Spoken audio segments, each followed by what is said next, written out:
સંતાનોને જીવન શિક્ષણ આપવું એ માતા પિતાનું સર્વોત્તમ કર્તવ્ય છે. પુસ્તકો માત્ર જ્ઞાન આપે છે, પરંતુ જીવન શિક્ષણ તેમના સ્વભાવને ઘડે છે. સાચા મૂલ્યો, આદર, કરુણા અને પ્રામાણિકતા એ બાળપણથી જ શીખવવાની બાબતો છે. જો સંતાનોને સમયસર સંસ્કાર આપવામાં આવે તો તેઓ ભવિષ્યમાં મજબૂત અને જવાબદાર નાગરિક બને છે. આજની વાર્તા સંતાનોને આમ પણ શિક્ષણ આપી શકાય. મિત્રો, સંતાનોને શિક્ષણ આપવા માટેના અનેક રસ્તાઓ છે અને જુદા જુદા રસ્તાને મેં જુદી જુદી વાર્તાઓ દ્વારા તમને કીધું છે. પણ આજે મારે જે વાત કરવી છે એ વાત પિતા અને પુત્રની ભૂમિકા ઉપરના સંદર્ભ ઉપરની વાત કરવી છે. એક ઘરની અંદર પિતા, માતા અને એક સંતાન, આ 3 વ્યક્તિ રહેતા હતા. માતા ઘરકામ કરે, એના પિતા છે એ કોઈ ને કોઈ સારી નોકરીમાં જાય અને આ જે વિદ્યાર્થી હતો એટલે કે એનો પોતાનો દીકરો એ કોઈ ને કોઈ શાળામાં ભણવા જતો. આ રીતે બહુ વ્યવસ્થિત રીતે ચાલતું હતું અને કદાચ એમ કહી શકાય કે કોઈ સામાન્ય કુટુંબ હતું. કોઈ બહુ મોટી આવક પણ નહોતી, એટલે આ કુટુંબ પોતાની માંડ ભરણ પોષણ કરતા હતા. એટલે કે ઘરના બધા જ કામો એની માતા કરતા અને એ બધી જ બાબતોની અંદર ઘરની તમામ બાબતો, એક પણ બાબત માટે કોઈ બહારના કોઈની સહારો અથવા તો કોઈની પાસેથી સેવા નહોતા લેતા.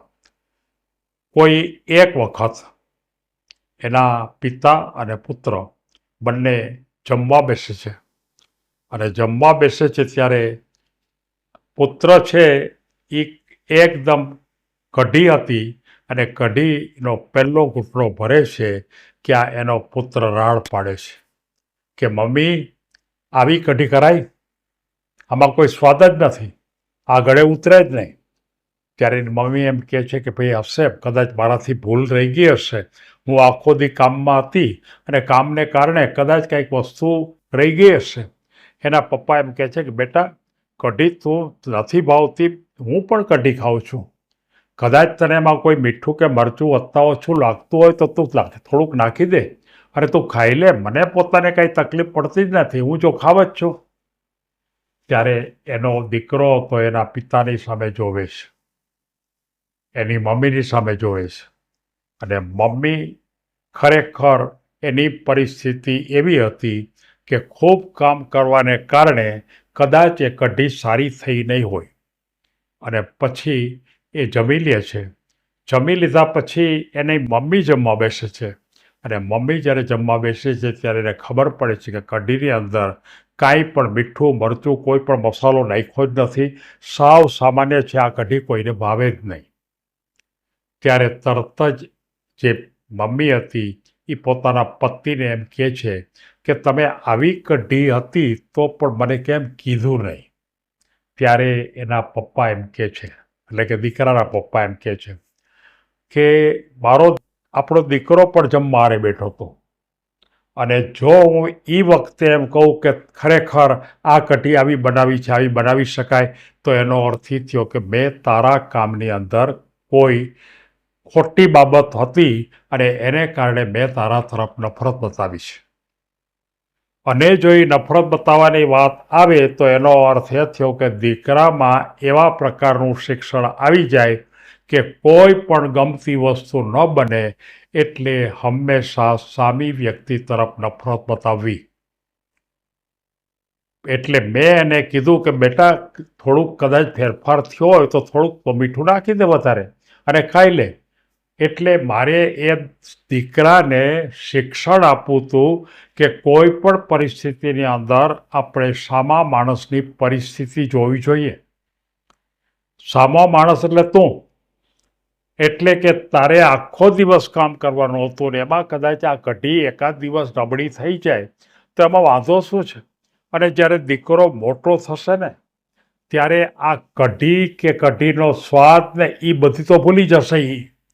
પણ એ ખરેખર નફરત બતાવી હતી, તારા તરફ ખૂબ નફરત બતાવી હતી, અને જો હું પણ નફરત બતાવું તો બેય નફરત બતાવી હતી, એ વાત એના મનમાં રહી જશે, અને એના મનમાં જો આ વાત રહી જશે તો કાયમ માટે આ વાત એના મનમાં ઉગી નીકળશે, અને ધીમે ધીમે ધીમે ધીમે વિકાસ થશે. કોઈ પણ ક્ષેત્રની અંદર, કોઈ પણ જગ્યાએ, કોઈ પણ પરિસ્થિતિમાં ક્યાંક ને ક્યાંક આપણને ન ગમતું બનવાનું છે, આપણને ન અનુકૂળ થયું બનવાનું છે.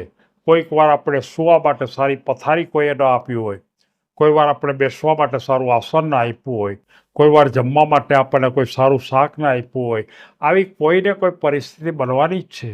તો એ વખતે માત્ર નફરત બહાર કાઢવી એ વાત મનોવિજ્ઞાનની દ્રષ્ટિએ બરોબર નથી. અને આ વાત મારે મારા સંતાનને એટલે કે આપણા દીકરાને મારે સમજાવવી હતી, અને સમજાવવા માટે મેં પણ મને નહોતી ભાવતી તો પણ એ કઢી મેં પોતે પણ ખાઈ લીધી, કોઈ પણ જાતના ક્ષોભ વગર, મોઢું બગાડ્યા સિવાય મેં પણ ખાઈ લીધી, અને દીકરાએ પણ ખાઈ લીધી.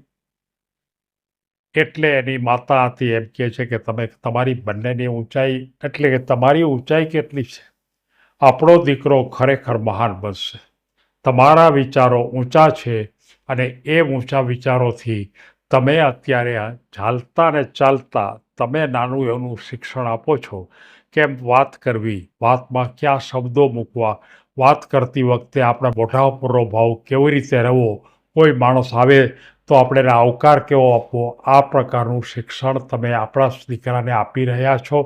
એ મને ગમે છે, અને એની અંદર ગમે ત્યારે કોઈ તકલીફ સ્વીકારી લેવી પડે, ન ગમતી વસ્તુ પણ સ્વીકારી લેવી પડે તમારે, તો પણ તમે કોઈ દિવસ કહેતા નથી. આ વાર્તા આપણને સૂચન કરે છે કે જિંદગીની અંદર કોઈ પણ પરિસ્થિતિ આવે, નબળી કે સબળી, પણ એ વખતે પણ એ પરિસ્થિતિને સ્વીકારી લો. એક વખત એ પરિસ્થિતિને સ્વીકારી લેવાથી આપણને કોઈ બહુ મોટું નુકસાન નથી થવાનું, પણ એ પરિસ્થિતિથી આપણે આપેલો પ્રત્યાઘાત, આપણે આપેલા વાત, આપણે આપેલી આક્રમકતા સામી વ્યક્તિના મનમાં ઝેરની જેમ, આપણા તરફ ઝેરની જેમ કાયમી વસવાટ થઈ જશે. અને આ વાત સમગ્ર માનવ જગતે બહુ ગંભીરતાથી વિચાર કરવો જોઈએ, કારણ કે મનોવિજ્ઞાનનો ફરી આ સિદ્ધાંત કે જીવનમાં આપણે કોઈ પણ નબળી પરિસ્થિતિ, કોઈ પણ નબળા સંજોગો, કોઈ પણ નબળી વસ્તુ, કોઈ પણ નબળો ખોરાક આપણી સામે આવે તો એને માત્ર ને માત્ર આનંદથી લઈ લેવો, કોઈ નબળો પ્રત્યાઘાત આપવો નહીં. આનો અર્થ એમ પણ થાય કે સારું જો મળે તો સારો પ્રત્યાઘાત આપવાનું ચૂકવું નહીં. આ બે બાબત આ વાર્તા આપણને સૂચન કરે છે. સૌને ધન્યવાદ.